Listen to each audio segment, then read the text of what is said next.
सुप्रभात सभी छात्र छात्राओं, प्रिय विद्यार्थियों और नरेंद्र कोचिंग और मेरे स्वयं अनिल कुमार खेदर से जुड़े हुए प्रबुद्ध बुद्धिजीवी वर्ग के लोगों, मैं मेरे चैनल पर और संस्थान में आपका हार्दिक अभिनंदन करता हूं, आपका हार्दिक स्वागत करता हूं। हमारे नियमित रूप से जो टॉपिक है जो अति महत्वपूर्ण है, छोटी छोटी एग्जामों से लेकर बड़ी एग्जामों तक, वही टॉपिक मैं आप तक पहुंचा रहा हूं ताकि हर दिन या 2-3 दिन में 2-4 क्वेश्चन हमारे एग्जाम के क्लियर कर सकें। आपके द्वारा किए गए कमेंट, दिया गया स्नेह, हमेशा इस स्नेह के लिए मैं आपका आभारी रहूंगा। चलो पॉइंट 2 हम बिंदु पर आते हैं और पहला बिंदु जो हम शुरुआत करते हैं उस बिंदु के रूप में 1857 की क्रांति चल रहा था। कल वाले टॉपिक को थोड़ा सा मैं क्लियर कर दूं कि डोंगला नामक एक गांव था जहां पर नीमच में जब क्रांति हुई थी 3 जून को, तो 40 स्त्री बच्चों को, जो अंग्रेजी परिवार के बच्चे थे, उनको वहां पर क्रांतिकारियों से बचाकर वहां रखा गया था। वहां पर गोकुल चंद मेहता नामक व्यक्ति थे, उसको उनकी सुरक्षा दी गई थी या जिम्मेदारी सौंपी गई थी। जब स्वरूप सिंह को इस बात का पता चला तो उनको वहां से जो पिछोला झील जो आपके उसके किनारे जगमंदिर और जगनिवास महल जो है वहां पर रखा गया था। ये बातें हमारी कल आपसे हो चुकी थी। अब हम अपने पॉइंट पर आते हैं और वो दूसरी क्रांति के रूप में आपका जो संचालन होता है वो भरतपुर में क्रांति का आगाज था। 31 मई 1857 ईस्वी को भरतपुर क्षेत्र के मोरी सन नाम के व्यक्ति थे। तो क्रांति का अगला आगाज है, यहाँ पर कोई छावनी तो नहीं थी। 31 मई 1857 और क्षेत्र का नाम है भरतपुर।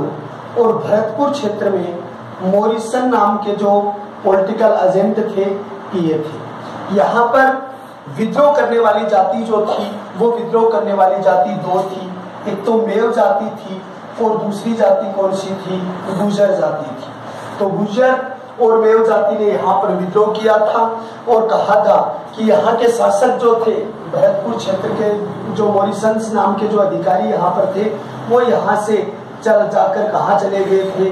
ग्वालियर चले गए थे। और यहाँ पर ये क्रांति का एक भव्य आगाज हुआ था। तो एक जाति विशेष के लोगों के द्वारा किया गया था, मेव जाति, और उनके द्वारा इसकी शुरुआत की गई थी।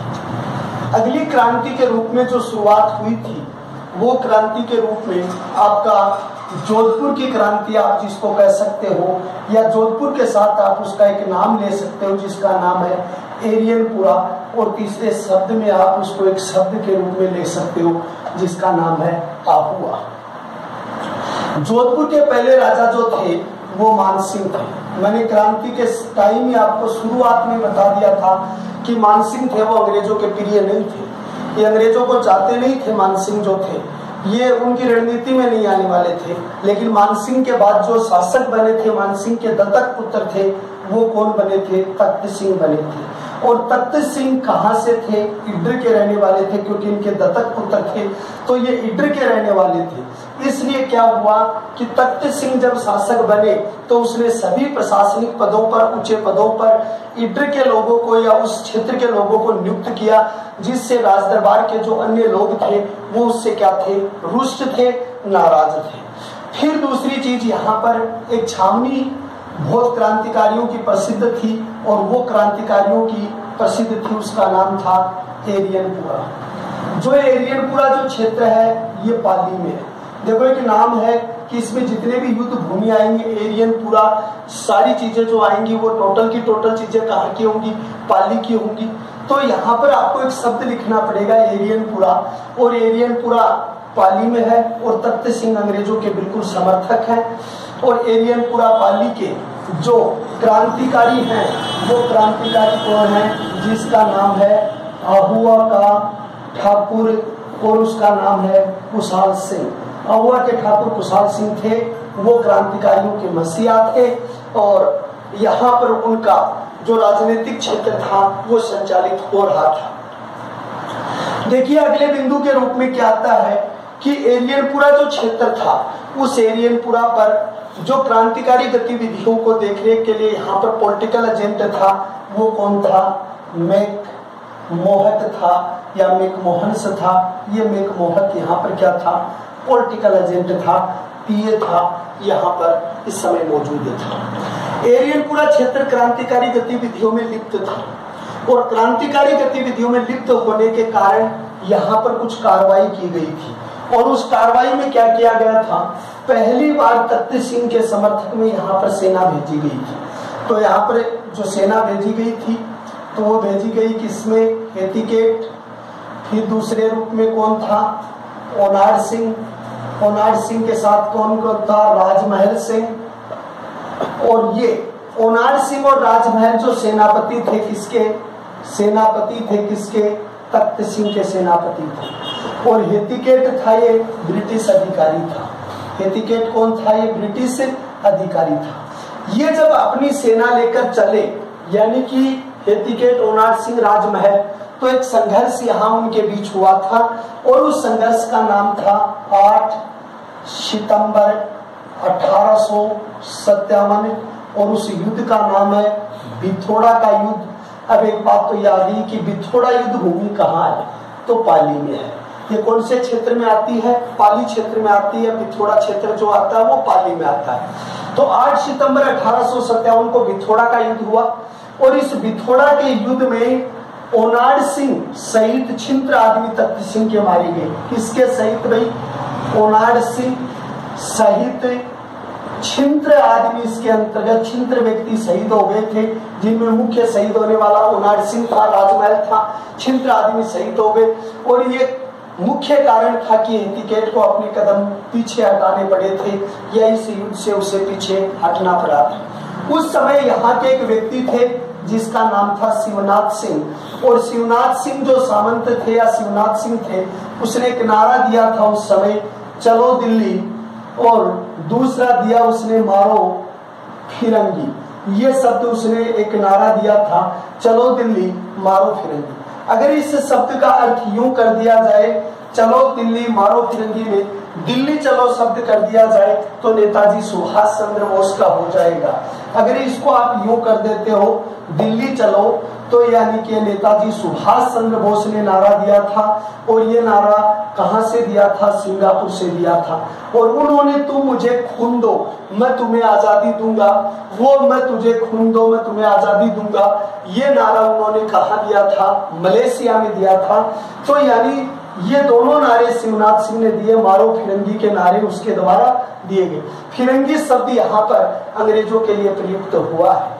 इस दूसरे संघर्ष में क्या हुआ कि दूसरी बार आहुआ के जो कुशाल सिंह थे उसके विरुद्ध दूसरा युद्ध हुआ। और वो युद्ध कब हुआ, 18 सितंबर सन 1857 ईस्वी।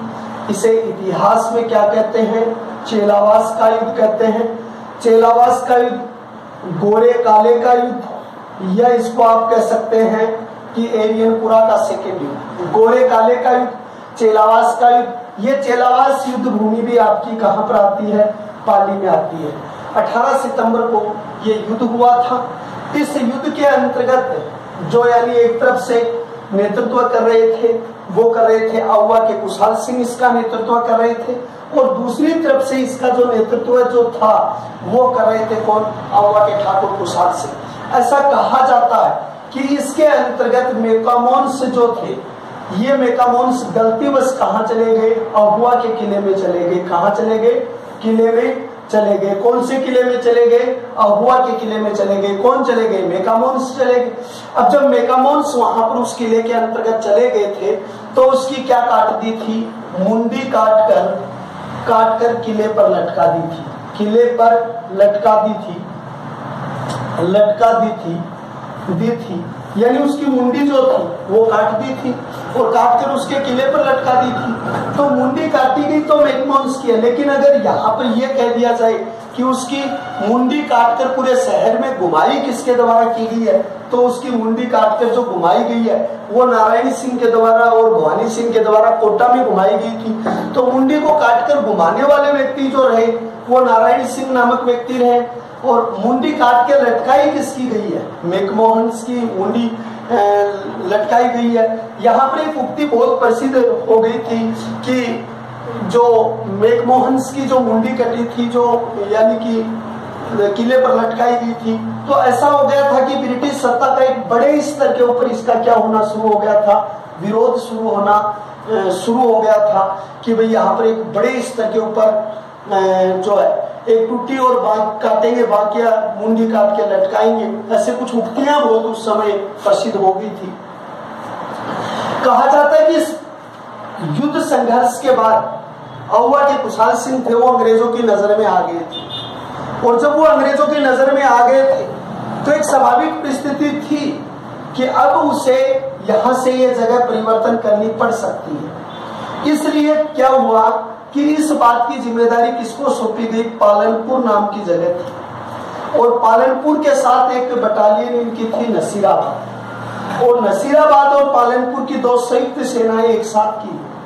पालनपुर और नसीराबाद की संयुक्त सेना को किसको सौंपा गया था, ब्रिगेडियर होम्स को सौंपा गया था। किसको सौंपा गया था, ब्रिगेडियर होम्स को एक कार्य सौंपा गया था कि आप अहुआ जाइए और यानी कि इस क्रांतिकारी गतिविधियों के ऊपर आप रोक लगाइए। तो यहाँ पर क्या हुआ कि पालनपुर और नसीराबाद यहाँ पर ब्रिगेडियर होम्स को सौंपा गया। ये कार्य कब सौंपा गया उसको, जनवरी सन 1857 ईस्वी को यह कार्य सौंपा गया था। क्या जनवरी 1857 ईस्वी के अंतर्गत ये कार्य सौंपा गया था। तो इन दोनों सेनाओं के सामने फिर अहुआ के ठाकुर कुशाल सिंह को इस बात का पता था कि भैया अब सफल होना संभव नहीं है।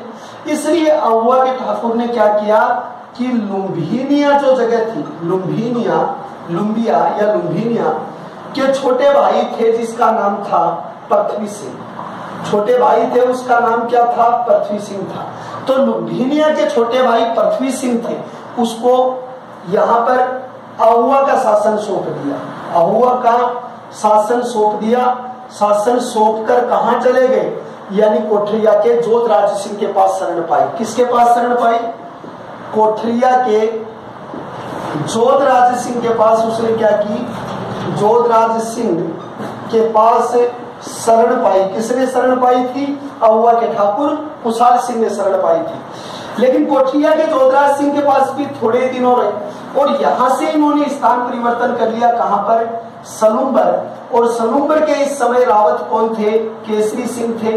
वहां पर केसरी सिंह के पास ये चले गए वहां पर। लेकिन इस समय अपने साथ एक देवी की मूर्ति लेके गए थे और उस देवी की मूर्ति का नाम क्या था, उस देवी की मूर्ति का नाम था सुगाली माता। कौन सी माता की मूर्ति लेके गए थे, सुगाली माता। सुगाली माता के 54 हाथ हैं और 12 उसके क्या हैं, मुंह हैं। ये सुगाली माता जो है ये काली माता का ही रूप माना जाता है। किसका रूप माना जाता है, काली माता का रूप ही माना जाता है, या काली माता के रूप से इसको स्वीकार किया गया। दूसरी बात, ये जो काली माता है, जो सुगाली माता है, इसको क्या कहा जाता है, इतिहास में क्रांतिकारियों की देवी कहा जाता है। कुल देवी जिसको आप कह सकते हो, क्रांतिकारियों की देवी इसको कह सकते हो, क्रांतिकारियों की वैष्णव आप इसको कह सकते हो। लेकिन यहाँ पर एक शब्द आता है, नोटेड बिंदु ये आता है कि अगर आपसे सैनिकों की वैष्णव पूछी जाती है, सैनिकों की वैष्णव, तो आप लिखेंगे तनोट माता, या आप उसका नाम लिखेंगे रुमाली माता, तनोट माता, रुमाली माता। ये जो मंदिर आपका बना हुआ है ये आपका जैसलमेर क्षेत्र के अंतर्गत बना हुआ है, जहां पर इसका भव्य मंदिर भी है और उस मंदिर के अंतर्गत इसकी पूजा होती है। ज्यादातर ये बीएसएफ की वैष्णव कही जाती है, बॉर्डर सिक्योरिटी फोर्स की कही जाती है। अगर यहाँ पर राजस्थान की वैष्णव शब्द का प्रयोग होता है तो राजस्थान की वैष्णव कहा जाता है, वो किसको कहा जाता है, अबुर्दा देवी को कहा जाता है। और अबुर्दा देवी का सुप्रसिद्ध जो मंदिर बना हुआ है, वो अबुर्दा देवी का सुप्रसिद्ध मंदिर कहाँ बना हुआ है, सिरोही।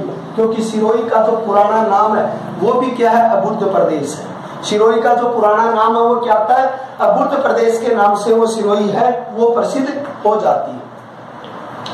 दूसरी बात, यहाँ पर एक बात आती है कि 1857 की क्रांति के अंतर्गत ये जो ले गए थे, ये आपकी जो मूर्ति थी सुगाली माता की, इसको उस समय कहाँ रखा गया था, वांगड़ संग्रहालय में रखा गया था। कहाँ रखा गया, वांगड़ संग्रहालय में। और वर्तमान समय में ये कहाँ पर रखा गया, अजमेर जो संग्रहालय है, उस अजमेर संग्रहालय के अंतर्गत ये देवी जो है उसकी मूर्ति रखी हुई है। कहा जाता है कि कुशाल सिंह के ऊपर मुकदमा दर्ज किया गया। कुशाल सिंह पर क्या किया गया था?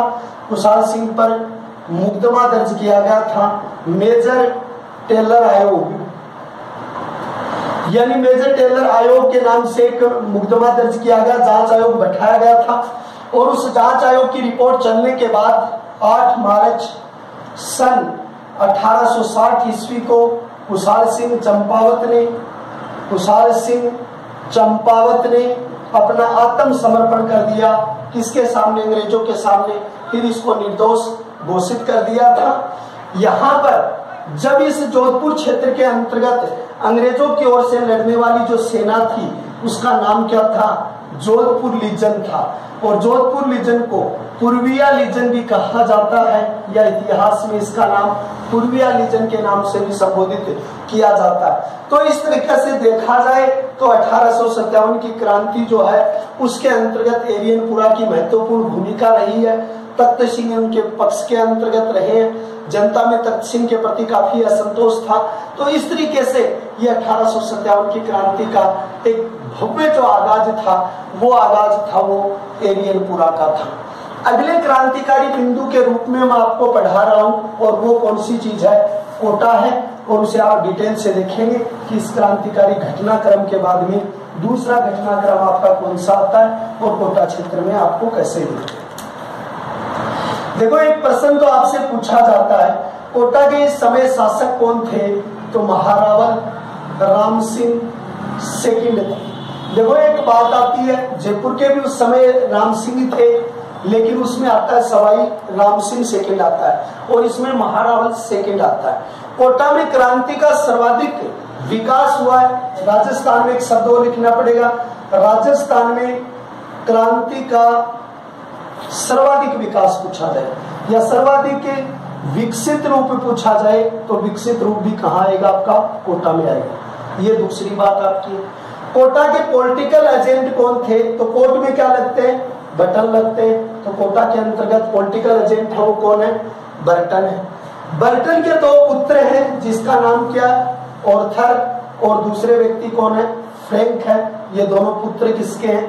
बर्टन के 2 पुत्र हैं। यहाँ 2 डॉक्टर हैं जिसमें एक है स्टेनलर और दूसरा कोटम। ये 2 डॉक्टर थे कोटा के अंतर्गत जो प्रतिनिधि थे। ये दोनों किसके पुत्र हैं? बर्टन के पुत्र यहाँ पर मौजूद है, कार्यरत है। यहाँ पर कोटा में 2 क्रांतिकारी हैं। एक का नाम क्या है? जयदयाल सिंह। और ये जयदयाल सिंह हैं, ये कहाँ के रहने वाले हैं? कामा भरतपुर के रहने वाले हैं। और मेहराब खां करौली के रहने वाले हैं। तो ये कामा कहाँ के हैं? भरतपुर के हैं। ये कामा वही भरतपुर है जहाँ पर किसका प्रसिद्ध मंदिर है? मदन मोहन जी का मंदिर है। बहुत ही प्रसिद्ध मंदिर है मदन मोहन जी का मंदिर। एक करौली में है और एक कामा में। दूसरे व्यक्ति थे मेहराब खां। ये मेहराब खां नामक व्यक्ति जो है ये कहाँ के रहने वाले थे? ये करौली के थे।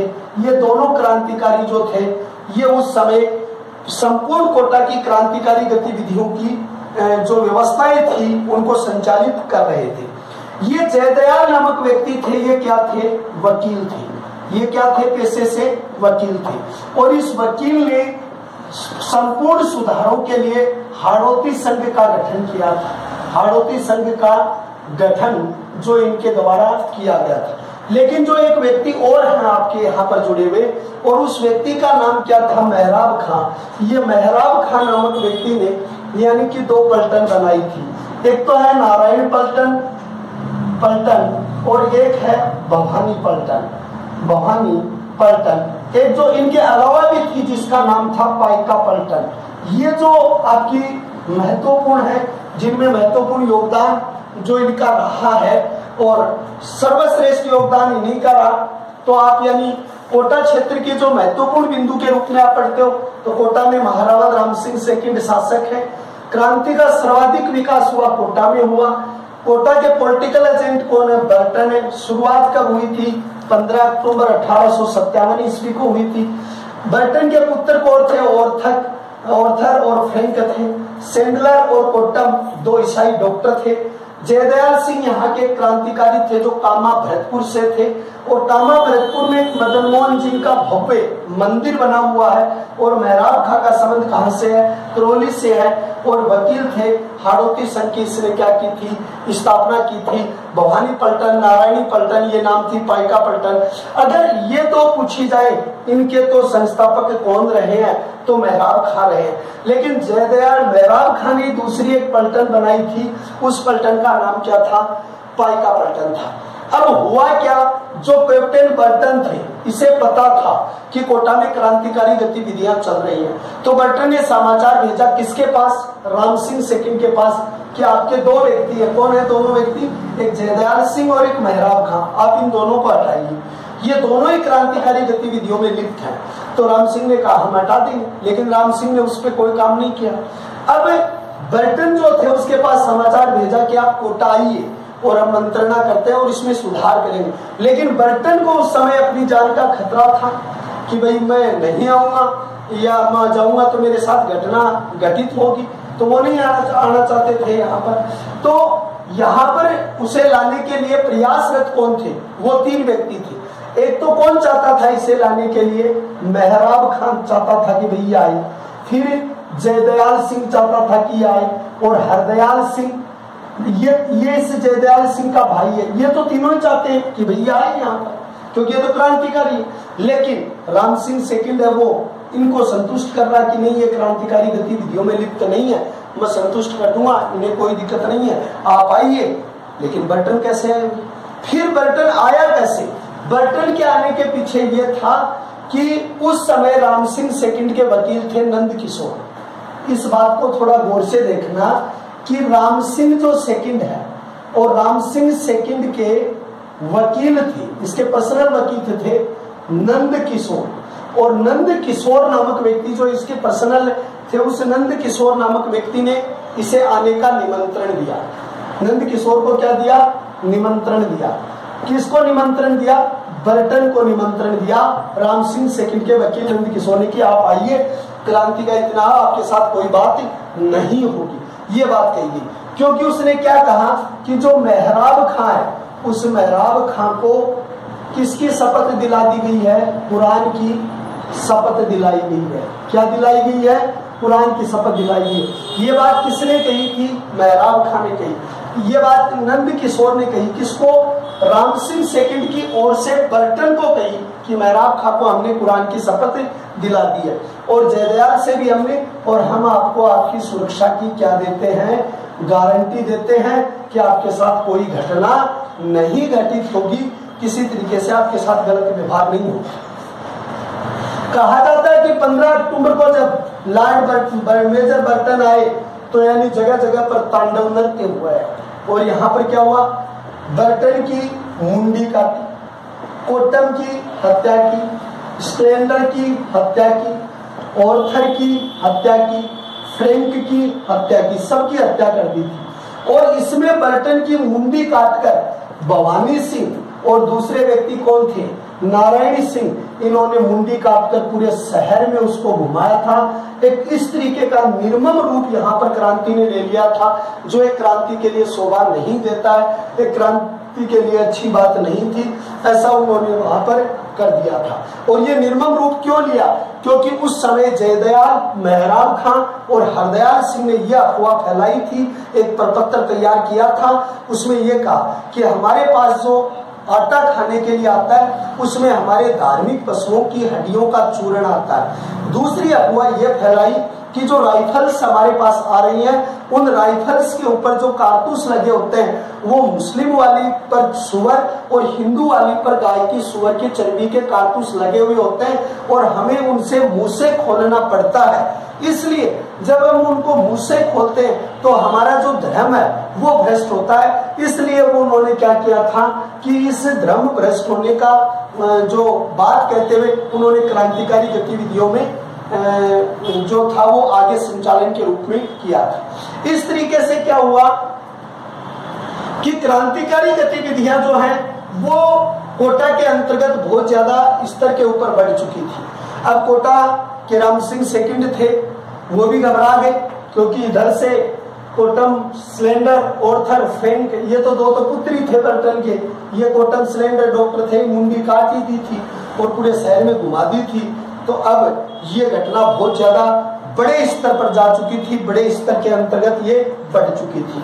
अब अगला देखिए, अब ये जब बड़े स्तर के ऊपर बढ़ चुकी थी क्रांतिकारी गतिविधियां, तो कोटा में क्या हुआ था?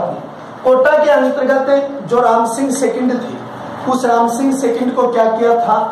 नजरबंद कर दिया था और राम सिंह सेकंड को बंदी बना लिया गया था। जो महारावल राम सिंह सेकंड थे, महारावल राम सिंह सेकंड, और ये महारावल राम सिंह सेकंड थे, उसको बंदी बना लिया गया था। और बंदी किसने बनाया था भाई?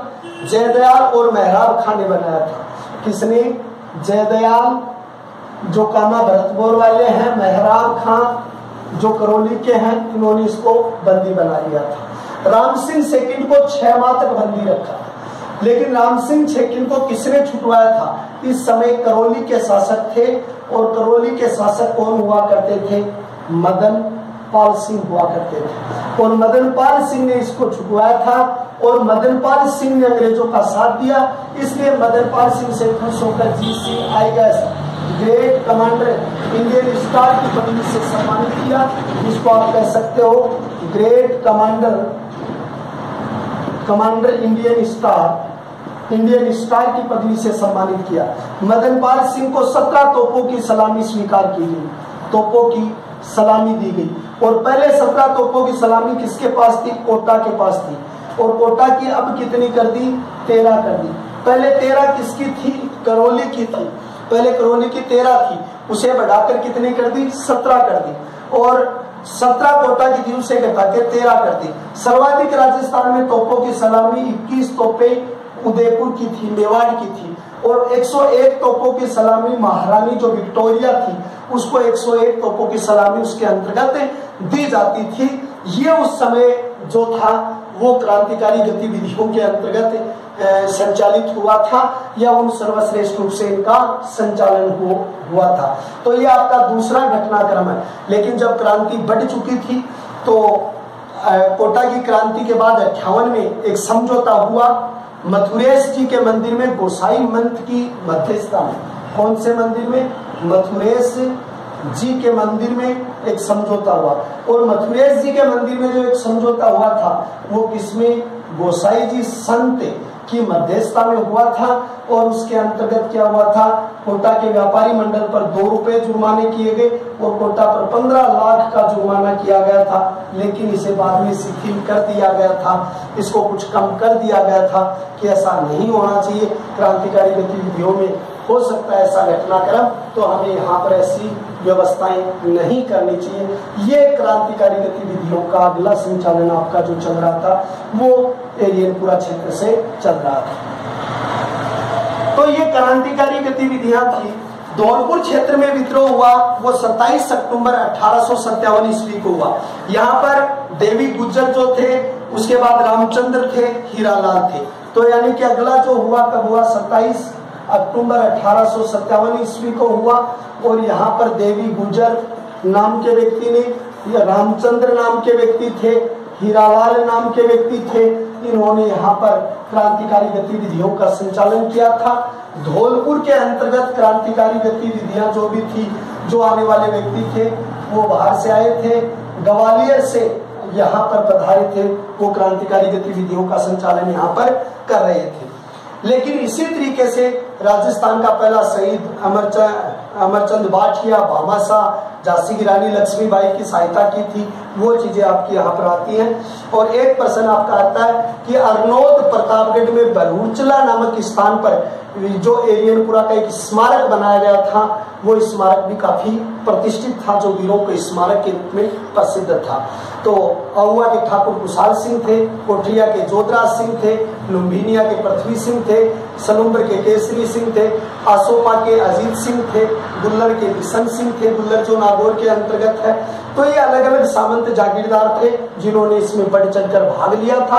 अब क्रांति के 2 बिंदु आपके बचे हैं, एक तो आपका जयपुर और आपका जो बीकानेर है, तात्या टोपे का क्या योगदान रहा है, वो हम आपको अगले पीरियड में पढ़ाएंगे।